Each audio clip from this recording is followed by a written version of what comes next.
immediately, if you take the one bit of advice, Matt, which is to start now and get perfect later, I think your life will become meaningful. I think you will have growth, progress, satisfaction, value. I mean, every black belt was once a white belt. Guys, it's Matt Haycox here, and today I've got a guest with me who, for many of you, will need no introduction at all. He is the man, the myth, the legend, Mr. Rob Moore. For those of you who do need a bit of an intro, he is the co-founder of the Progressive Property and Progressive Success Empire. He's also the host of a #1 podcast, which is Disruptive Entrepreneur, which I do listen to. He's one of the very few I subscribe to. So looking forward to asking him some questions myself. And I know a lot of you guys are looking forward to getting involved with this as well. As always, during the Corona lockdown podcast, we're streaming it live to my audience at the same time. So you'll have to forgive a bit of interaction and questions if you guys are watching or listening to this after the fact. Rob, thanks for being here, buddy.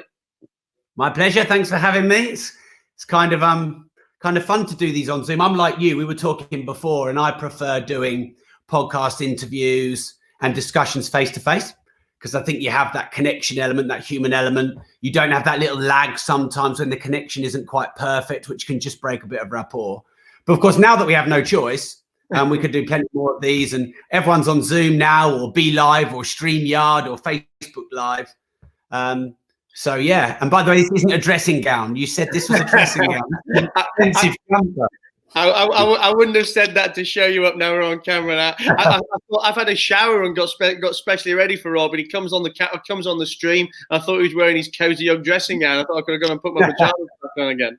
But no, it's interesting what you say, and I guess I'm trying to take as many positives out of this situation, and that's obviously what I'm talking to my audience about, and I'm sure you are too. And I think some of the changes that have happened during this will actually stay in place afterwards for me. And one of the big ones with the podcast, I think, is on the bigger interviews, you know, either the celebrity guests, the better known guests, or the ones where there's much longer conversations to be had. I'm always going to want to try and do those in the flesh as much as possible. Like you say, you've got that rapport, and it's just, there's just something better about it. But I think this has also given me the time to get some guests on who maybe in the nicest possible way, you can't talk to them for an hour, but they've got 5 or 10 minutes of interesting conversation here and there, which we can strip down into smaller podcasts or smaller sound bites or whatever. So I think as a strategy going forward, I'll definitely keep these remote podcasts in my armory. Now, listen, tell the guys who don't know you a bit about your background, how it started. Because when I was genning up on this, I think you started as an artist, didn't you? So tell us, how do you go from artist to property developer, investor, trainer, and all-around superstar? Yeah. So how do I tell my same story in a different way to my audience who've heard it 100 times? So my dad was an entrepreneur, is an entrepreneur, and always taught me the value of work, getting a job, going and hustling for work from the age of 6.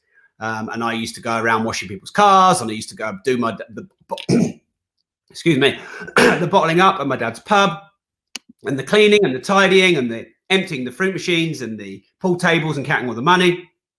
And that was how I was raised. And then I went to school and got into the school system and GCSE and A-level, and felt like I was restricted in the school system. It wasn't really for entrepreneurs, was it? You doctor, dentist, lawyer, accountant, that's fine through school.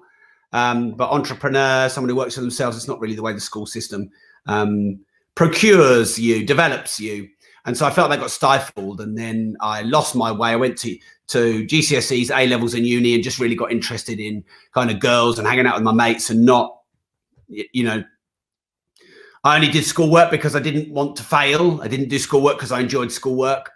I went to university only because I didn't want to be deemed as a failure. Just didn't enjoy university at all from the subject perspective.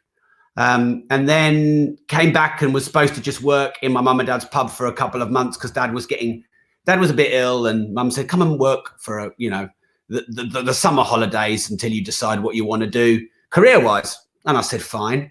And then 3 years later, I was still there. And I built up some debt from university, and then 3 years working in my mum and dad's pub and earning 200 quid a week, but spending 250 quid a week, and getting a car loan for a car and going out every weekend and drinking and socializing. And I just kind of lost the sense of who I am and what I wanted to do with my life. Now, one thing I feel strongly is that at school, no one ever sat me down, none of my teachers, to say, Rob, who are you and what do you want to do with your life? Who are you and what do you want to do with your life? Who are you and what do you want to do with your life? And I think you should be asking that yourself regularly. And I didn't ask myself that from the age of probably 12 to 25 years old. No wonder I was lost. And then, long story very short, is my dad had a big nervous breakdown in his pub. He got sectioned in front of everyone, including me and my family. And it was our first experience of his bipolar. And it was hard. And I felt a lot of shame because my dad had worked hard through school, putting me through all private schools and paying for my university and my accommodation and giving me everything I'd needed. But that young entrepreneur he'd sort of raised, I'd lost that sense of self. And I'd got comfortable and bored and complacent and somewhat dismissive and arrogant, I suppose. And I didn't really have any direction. And then when that happened with my dad, it woke me the fuck up really quickly. It was like a big, big, big wake up call, because it was the hardest thing that's ever happened to me. But it was also, it was so hard, but he didn't die. So it was like I still had another chance. It was like a warning, or a light bolt of warning, but I had a chance. So then I started reading books on personal development and education and money. I started going to property networking events and started looking into all the business opportunities that are out there. A few people in my life had guided me along that way, mentors, if you like, who at the time I didn't know were mentors, but a guy who was hanging my work in a gallery, and one of the few galleries I was actually selling work regularly in. And he was in his late 50s, and I was in my mid 20s. And he's like, Rob, you should get into property. Rob, you should read all these books. You should read Think and Grow Rich. You should read Richest Man in Babylon. You should read Rich Dad, Poor Dad. And I was like, I don't want to fucking read those shitty books. And then, of course, the day, the week, the month after what had happened to my dad, I was like, give me those books. Where are those networking events? I'll go. Because I was all of a sudden humbleized to the point where I was a humble student instead of a complacent, cocky, someone know-it-all, even though he knew nothing. And that was the start of my journey. And this was in 2005, December 2005. I met my business partner at my very first networking event, Mark Homer. We now co-own and manage over 800 properties together. We have various companies. The worth of those is in the tens of millions. And life's very different. And of course, my podcast done really well. My books have done really well. My personal brand does well. All because I tuned into and found my journey, who I am and what I'm meant to be. When people ask me, who am I? I'm an entrepreneur, and I know that in my bones. And even though all those people are going online and say, oh, well, what really is an entrepreneur? And can you define an entrepreneur? And they have to have done this and that. Nothing anyone can say can make me feel any different about myself. I know I'm an entrepreneur. I know it's what I'm meant to do for the rest of my life, and I love it. And I'm kind of addicted to it. And so writing books and doing podcasts and doing lives and doing all these interviews, I often do one of these a day now. It just comes second nature now. So that's the short version, Matt. Cool. I was just smiling to myself when you were talking about the books that guy was telling you to read, because it's funny how the same books come up. I mean, literally with every single person you speak to. It's because obviously I've read all of those books, and I'm a big fan of recommending them to anyone. But whenever I do someone else's podcast and they ask me what books I like or what books I recommend, I always feel it's so cliched that it's so cliched in this space now to say those. So as much as I do still recommend them, there's some of the kind of things that I still force on my daughter to earn a pocket money. I always now recommend different ones, but I mean they are just the absolute classics of life, business, personal development, and common sense, I think. Listen, let's talk just quickly on that. Yeah. If I just jump in on that, because I know what you mean, but I don't really care if a cliche is a cliche. Oh yeah, if it's rare or if it's common, if it works, it works. And for people who have read the common books, Think and Grow Rich, Rich Dad, Poor Dad, a lot of people now cite my book, Start Now, Get Perfect Later, on My Book Money. For those people, if you want something different, read autobiographies. Because if you read up on virtually any successful person and in totally different areas of life, So I like reading up on musicians, film stars, celebrities, sports personalities, singers, people who are in bands, because then you get the common traits of success, which I think we need to learn, but the individual traits in individual people and individual niches. So once you've gone beyond the maybe 30 or 50 like staple diet personal development books, which are vital, like you said, Matt, and maybe some of them are cliche. I'd love one of my books to be a cliche, because that means it's sold 10 million copies. Then go on to autobiographies. I've got so much out of book autobiographies, but also the film ones, on Netflix, all the business and successful, like the Taylor Swift one was really good. I watched recently. The McQueen one's the best one ever. The Steve Jobs one is obviously really good. The Arnold Schwarzenegger ones are great. So many good ones. So sorry, Matt, you were just going to ask me something. No, but it's interesting what you say as well, because it just makes me think of another point, which is, I guess, when I do these podcasts, I do them with a whole manner of different people, who are all successful in some kind of field, maybe not traditionally successful or stereotypically successful, but they've all got some kind of story to tell and some kind of advice to give. And I was asked recently what my kind of one goal with all my podcasts I do is. And obviously, aside from growing my own audience, what I really want to be able to do is to say that at the end of every podcast, whether it's 10 minutes long or 60 minutes long, that there is a single piece of immediately actionable and tangible advice, that you can take away from that person, whether they're old. I've got two pieces of advice. Yeah, I'll give you right now. Plenty more. Yeah. So one would be start now, get perfect later. I wrote a book called Start Now, Get Perfect Later, and I speak to thousands of startup entrepreneurs who are scared to start, scared to do a live, scared to quit their job, scared to start their second side hustle, scared to take whatever plunge or action. And no one is perfect when they start. Every master was once a disaster. Every winner was once a beginner. So immediately, if you take the one bit of advice, Matt, which is to start now and get perfect later, I think your life will become meaningful. I think you will have growth, progress, satisfaction, value. Every black belt was once a white belt. Every amazing musician was once a grade 1 or not even a grade 1. And then the second piece would be, if you don't risk anything, you risk everything. So I suppose if there's two quotes I'm the most known for, it would be start now, get perfect later. And if you don't risk anything, you risk everything, which I say at the end of every single one of my podcasts and videos. I must have said that quote 50,000 times. If you don't risk anything, you risk everything. So you can take small risks, calculated risks, comfortably uncomfortable risks. But, life is about constant and progressive risks. 100%. We don't know the result before we go into anything at all. There is no guarantees of anything in life. But if you don't risk anything, you risk everything. So let's talk about property in Corona specifically. I mean, how has your business been affected during the crisis, and what advice are you giving to your mentees? I mean, how can people still get involved in the property market right now, or can't they? Is now the time for education to be ready when they come out? I mean, I'm not big in property, but I do have a property investment business myself, and as much as we're still hungry for business, and we are coming across some good deals because there's people who are hungry to sell. The physical transaction process is getting difficult. I mean, I had a sale of, a property we bought recently that we were trying to sell.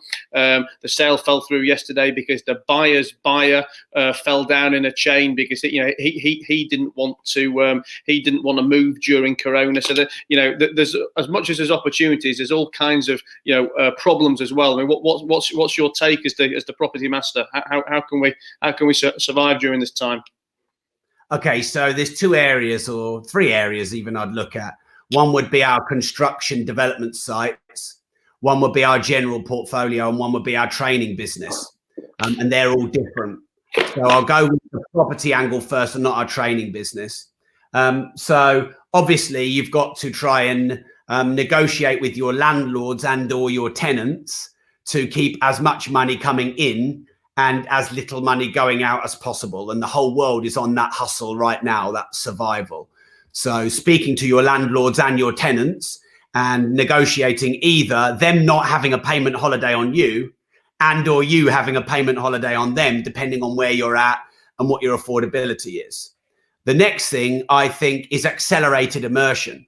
So the reality is you can't do viewings now, but some auction houses are allowing you to, they're doing video viewings and they're still doing auctions. So you can sit in and watch auctions, don't buy, but watch and learn. All those online courses you've wanted to do for a long time, those podcasts you've wanted to listen to, those audiobooks you've wanted to listen to, that course you've wanted to go back to that you did before, those communities you've wanted to engage in more, you can do that now in an accelerated fashion. So my training business, Progressive Property, it's the UK's largest property training company. We've created a lot of online courses now. We've launched our Rent to Rent online course. We've launched our desktop deal packaging course.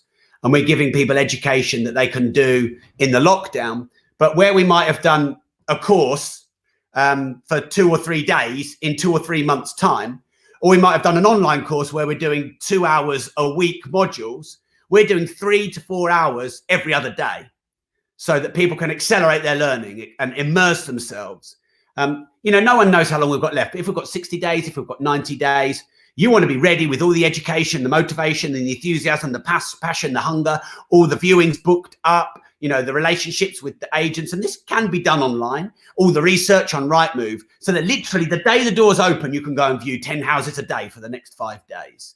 And what a lot of people are going to do is just sort of wait until everything starts again and then try and get educated or book viewings or whatever. And there's going to be a 3 to 6 month lag for them. The next thing is we've got a big development project going on right now. It's about 100 units. We do have another one, but it's in early stages, so that's not so much affected. But, thankfully, the government allowed construction projects to continue.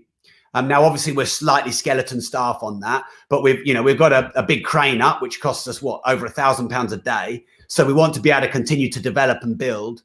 And that project is going ahead and we're developing and building that.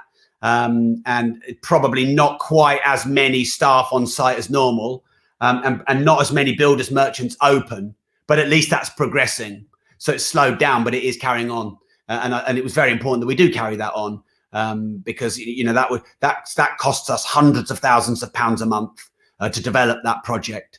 It's about £20 million, and in Peterborough, £20 million is like £200 million in central London.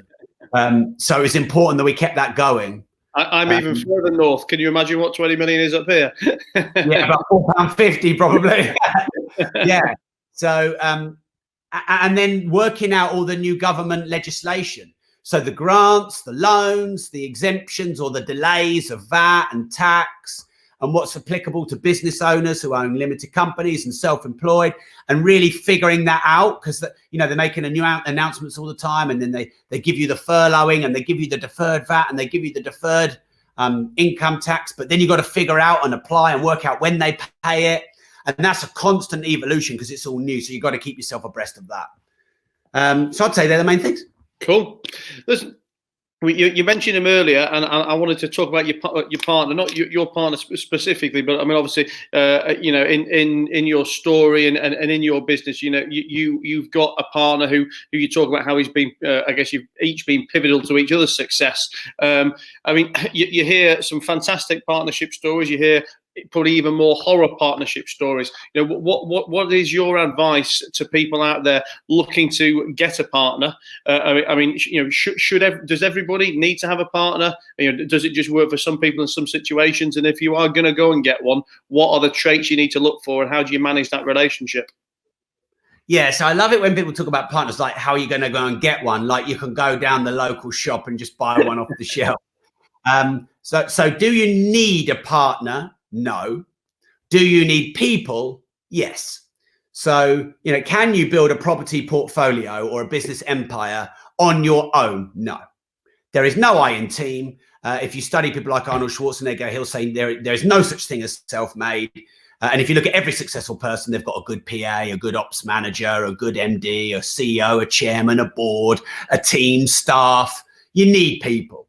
So, it just so happens that my successful partnership is with a business partner, but your successful partnership could be with a letting agent or a refurbs manager or a project manager. So you don't specifically need a business partner who you have 50-50 shares in everything, because Mark and I have 50-50 shares in everything. But you do need people, and good people. And that is great leverage, having good people. You know, a construction or project manager knows way more about project managing a construction site than me. So I leverage their experience because they get employed by me. So they leverage my money and my experience. So I can't do the conveyancing for a house. I can't do the legals for a joint venture, but a conveyancer or a commercial solicitor can do that. Now, the great benefit of having a partner over just an individual who's in your team is, I guess, increased leverage, increased support, increased loyalty, accountability, feeling like you're not alone, feeling like you're in the trenches with someone. You celebrate the successes together. You support the defeats together. And that, for me, are the greatest reasons to have a business partner. And I still think it depends on your personality as well. If you're a bit of an introvert, there would be an argument that maybe one isn't right for you, but there'd be a counter argument that maybe you should have one. Yeah. Because you're an introvert. So the key to having the right people is that they are the opposite of you. That's the main key. I think similar vision, different skills. So with Mark wants to be in business for the rest of his life. So do I. Mark loves property. So do I. Mark loves business. So do I. Mark loves, you know, the chase and the thrill of the deal, or making a bit of money, or doing well. So do I.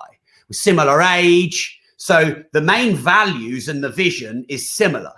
But then everything else is different. So he's numbers, analytical, bit of a worrier, bit of a doomsday thinker, very careful, focuses on being lean. Whereas I'm much bigger picture, probably more energy and drive and push, more chaotic for sure, more creative, definitely, sometimes more destructive. He's more ordered, I'm more chaotic. I'm more creative, he's more technical. I'm more strategic, he's more operational. And so therefore there's that symbiotic fit. And what a lot of people do is they try to go in business with themselves and they don't realize it. They try and hire themselves and they don't realize it. Because unconsciously our ego wants people to agree with us and to be like us. And we only normally agree with people who are like us. But you don't want to go into business with yourself. That would be, you know, if two people in a business partnership are doing the same thing, then one person isn't needed. Now, to find one, you just have to look. But the key is to look without them knowing you're watching. So what Mark, my business partner, is really good at is he's really good at going, oh, I need this person. And I will watch them online for 3 to 6 months. And I will go to networking events and I will talk to them. And they have no idea that he's testing them or watching them, or that, you know, he might potentially work with them in the future. Because Mark believes that as soon as you tell people that, you know, you want to work with them, or there could be a partnership, they start selling to you, or they start showing you their best self instead of their real self. And a lot of people jump into partnerships too early. So Mark and I didn't jump into partnerships too early. And he watched me at a distance for 2 to 3 months before he decided to do anything in the form of a partnership with me. Now, for Mark, 2 to 3 months is quick. And I think the reason it happened quick is because I met a lot of his, I was so different to him that I ticked a lot of boxes that he couldn't tick. And I'm pretty good at starting things and making things happen fast. That's part of who I am. And then when we partnered, we did it low risk. So a lot of people think you've got to get a heads of terms and a consultancy agreement or a partnership agreement, got to get a commercial solicitor involved. And look, for big deals, yes. But when you start a partnership, and maybe why don't you start buying one house together? And, you know, Mark put the money in, so he had the first charge. And then I got uplift on the equity. And so his risk was covered. I got upside, but he had all the risk covered. You know, he wasn't assuming any risk. So the first property worked, so we bought a second. The second property worked, so we bought a third. The third property worked, so we bought a fourth. Yeah. Fantastic. Listen, let's talk branding. I mean, obviously, you are everywhere now. You're on the internet, you're on social media. You've got your own podcast. You're an author and a speaker, and you're clearly someone who has fully embraced the concept of the personal brand, and I guess all the great things it will do for your business. I mean, when did you decide to go all in on it? What inspired you, or who inspired you? When did you realize that that this would make the difference to be able to leverage your business? I probably went in on building my personal brand all in probably about 5 years ago, Matt. I couldn't tell you exactly. It wasn't like there was a eureka moment when I woke up in the middle of the night sweating with a light bulb above my head. Eureka! I need to build a personal brand. I can tell you what started. Sorry to interrupt, but were there other people, let's say with a big personal brand at this point that you saw doing well? Was that what gave you the impetus to do it? Yes and no. So I think I've read a lot of business books. I've had and continue to have many mentors, and I'm in business masterminds, and I like to do lots of education on business. I'll do plenty of courses on it. And so one of the things that comes up a lot when you do that is the need to systemize your business, to de-risk it, to scale it, that it shouldn't be reliant on you. And, that's the apex of me being reliant, my business being reliant on me simultaneously was about 5 years ago. We had built quite a few hundred properties in our portfolio, and Mark was mostly managing that with a team. So I was mostly not involved in that, but I was the main speaker, trainer for Progressive Property, our training company. And in 1 year, I did about 250 speaking days. Now I know good friends of mine like Gerald Ratner, who does probably that amount, if not more, speaking gigs a year, but he'll do a 60-minute speech or a 45-minute speech. Whereas I would do a whole day. So 250 whole days out of 365. And I kind of burned out a bit. I had a couple of out-of-body experiences. It was the year I got the world record for the longest public speech. So I battered myself a bit. How long was that? I did read that in your bio. How long? Yeah, 47 and a half hours it was straight. So, basically, I got to the point where I was like, I've read all these books. I know that to systemize and to scale, the business needs to be not reliant on you. If it's reliant on you, you don't have a scalable or a saleable business. And I'd read the books and I knew it in theory, but I was still working really hard, and a big part of the business needed me. So I made a decision to separate my own brand from the company brand. So we made a strategic play. We made an announcement to our community and followers and clients that Mark was going to build his own brand here. I was going to build my own brand there, and Progressive is a separate brand. It is not Rob and Mark at Progressive Property, it's Progressive Property. And then I was training trainers and speakers and course providers and educators and, commentators and influencers. I've trained more than 100 of them now. And they took over the front line in the progressive training business. So I stepped back and retired from speaking. And we've got 95 staff across our three main companies. And we've got an MD that manages those. So I don't need to be the MD of the company. Could say I'm more strategic than that. And at that time, I was probably heavily studying a lot of the American influencers.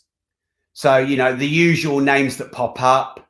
It might be Gary Vaynerchuk, Grant Cardone, Tim Ferriss, Joe Rogan. A lot of the big superstars like Arnold Schwarzenegger that I've admired for a long time. Study billionaires. I like Robin Sharma, Ed Milet. I could list 250 American influencers that I follow. And because America are usually a few years ahead in that regard. And I'd read every book that you could get, Matt. I was reading at one point 150 books a year on audio, because I found that easier. And so all this was coming together at the same point. And I've always had something to say. And, my experience in public speaking, doing over 1,000, 1,200 probably speeches, meant I felt comfortable doing live videos and putting my content out there. So all these worlds collided. about 5 years ago. And then I just made the strategic plan. Right, I'm going to start teaching entrepreneurship and business, not just property. I'm going to take my brand on up to a much wider niche, and I'm going to leave progressive and property to all my trainers, and I'm going to develop those. And fast forward 5 years, and what have I written now? 15 books. Just finished number 16. It's called Opportunity. I've got 2 podcasts, which have got millions of followers and downloads. I think I have about nearly 2 million followers across all the platforms. I think I have more than 2.5 million views a month on social media and YouTube. And I'm not a celebrity. I've not, got millions of followers by being a famous name. I just put regular content out there, put a lot of content out there. So I did it because I wanted to de-risk progressive property being reliant on me. I did it because I wanted progressive property to be worth more money, and I realized it'd be worth more money without me. I did it because I was following so many Americans and a few Brits who, had clearly proven to me that it's really scalable and viable. I did it because I enjoy it. I did it because I have a separate asset now. Everyone who loves property believes in assets. You buy a property, you hope to get it set, you hope to have it rented out, and you hope to have not too much ongoing management. So you hope to have relatively passive or residual income. And you know that a property investment is an asset. Well, I believe a book is an asset, a video is an asset, a podcast is an asset, and a personal brand is an asset. So I just took my same investment and asset thought process from property into building a personal brand. So the reason I'll happily do a podcast interview a day is because, Matt, this podcast might be up on your show for 5 years. And so in 5 years, 10,000 or 50,000 or 500,000 people might get exposed to my work. Now, if this was a live that wasn't recorded, that didn't go on your podcast, and then once we finished the live, it got deleted, I probably wouldn't do it because I wouldn't see it as an investment of time. I'd see it that I'd spent my time. I like that you used the word asset for personal brand, because so just stretching out that concept, for a lot of the old school people who still can't get their head around personal branding and see it nothing more than ego driven or the desire for celebrity's sake. Let's go with the asset word. Tell me about what you would describe as some of the dividends that have been paid off that asset. Yeah. So in anyone who wanting to build a personal brand, I would use my same philosophy of start now, get perfect later. And if you don't risk anything, you risk everything. Start doing 1-minute videos. Start doing 5-minute podcasts on a tiny little Zoom H1 like this that costs 80 quid. This is the new radio. This is the new TV. That is the reality. So media's been decentralized and fragmented. And now initially non-famous people get more listens on their podcast than BBC does on their radio. And initially non-famous YouTubers get more views on their YouTube videos than BBC TV. And so that's exciting. And if you can't see that, you need a wet fish slap in the face. Now, for those who say, oh, well, it's just about being a celebrity and being ego-driven, I believe everybody has an ego, therefore everyone is ego-driven, even the people that make out that they're not. We equally serve ourselves and serve others, so we all have our own motives. I don't really care what anyone thinks about me if they think I'm doing this for ego. Some people accuse me. I did basically, long story really short, Matt, and I will get to your final answer, but it's important to answer all the questions. Long story really short is my sister struggled for a good deal of her life with being independent, because she's always worked for my mum and dad, and she's tried to do her own thing, and she's done really well at times, and then she's sort of come back to the comfort of working in and with and for the family. And I get that because I had that. It's not a judgment on my sister, it's just where she's at. And I've sort of over the years tried to help her get her independence.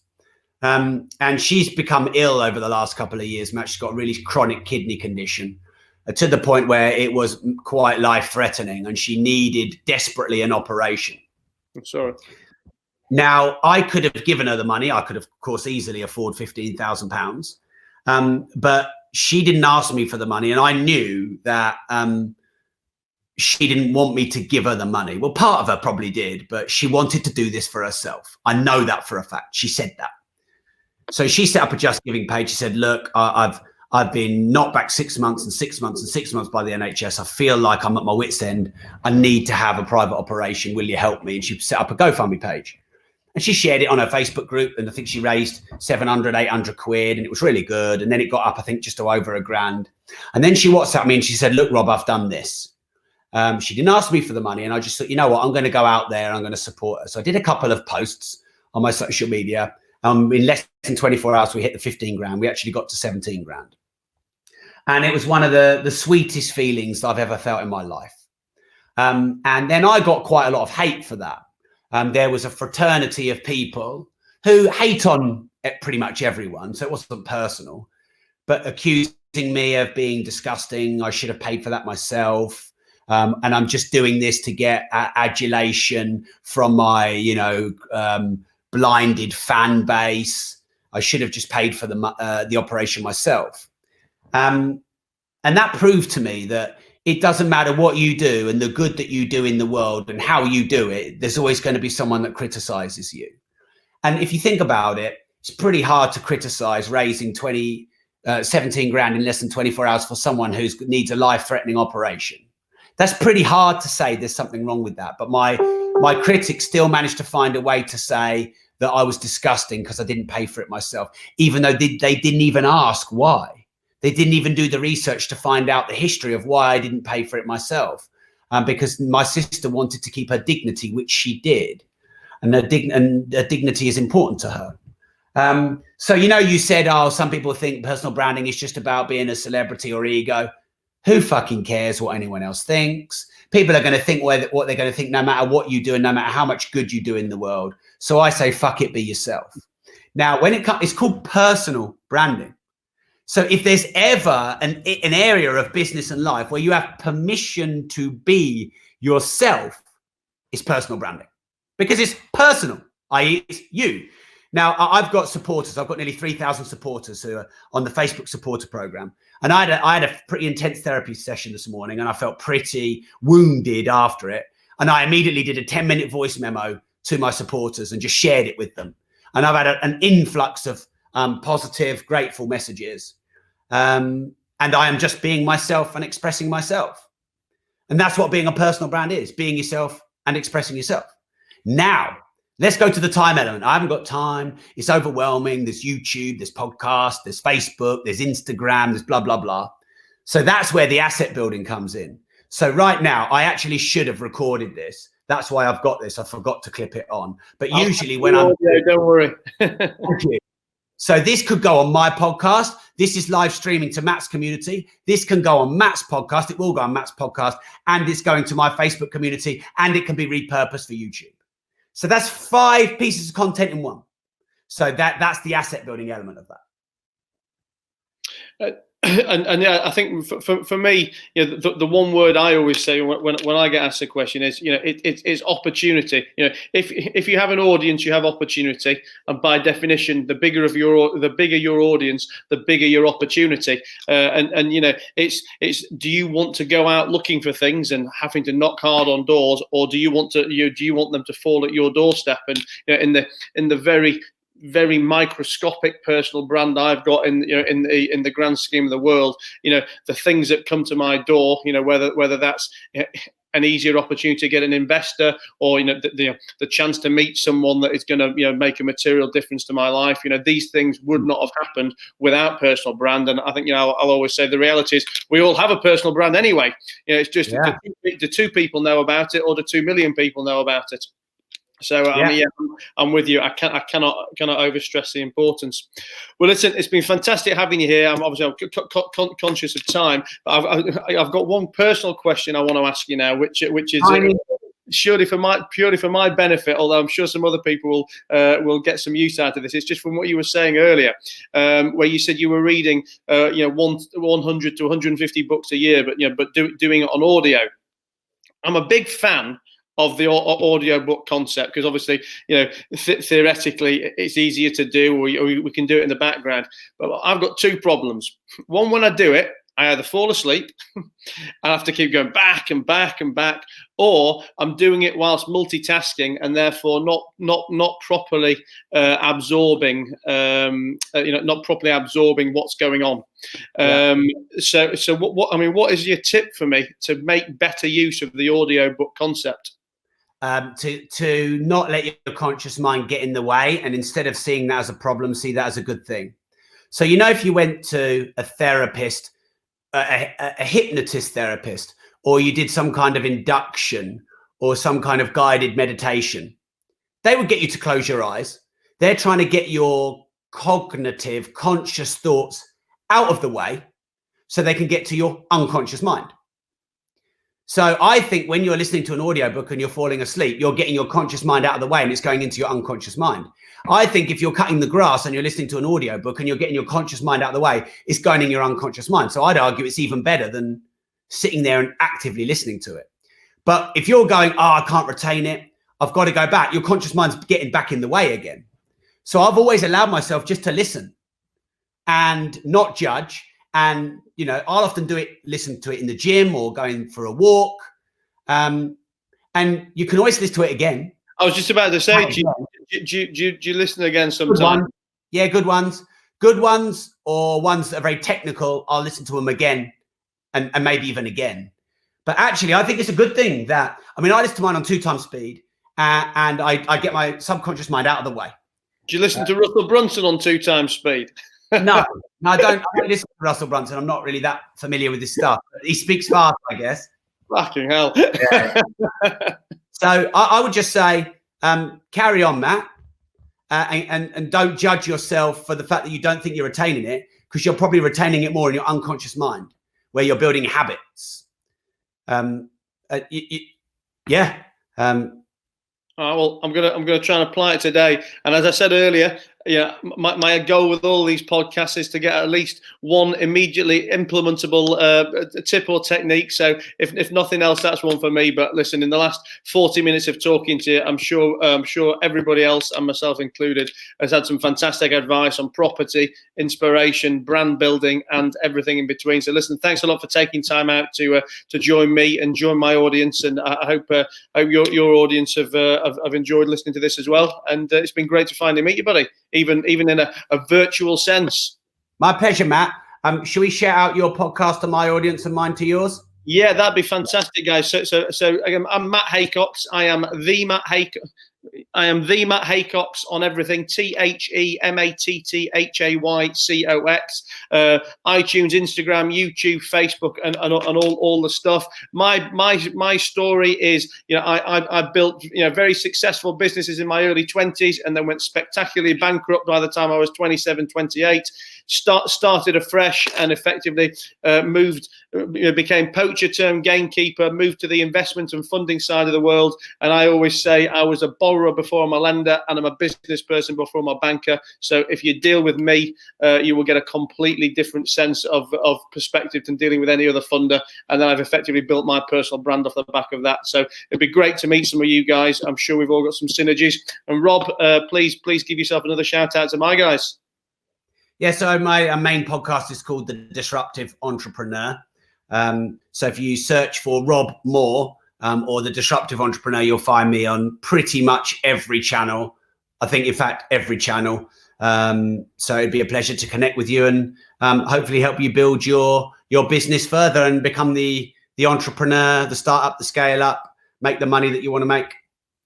And as I said at the beginning of this, guys, I do genuinely subscribe to Rob's podcast myself. I listen to a very limited number because, ultimately you can go wild with how many you listen to, and ultimately it's who resonates with you. But I love Rob's content, and I think it's great to get some English people in our podcast roster. So definitely check him out. Thanks a lot, buddy. Thanks again. Thanks, everyone. Cheers, Matt.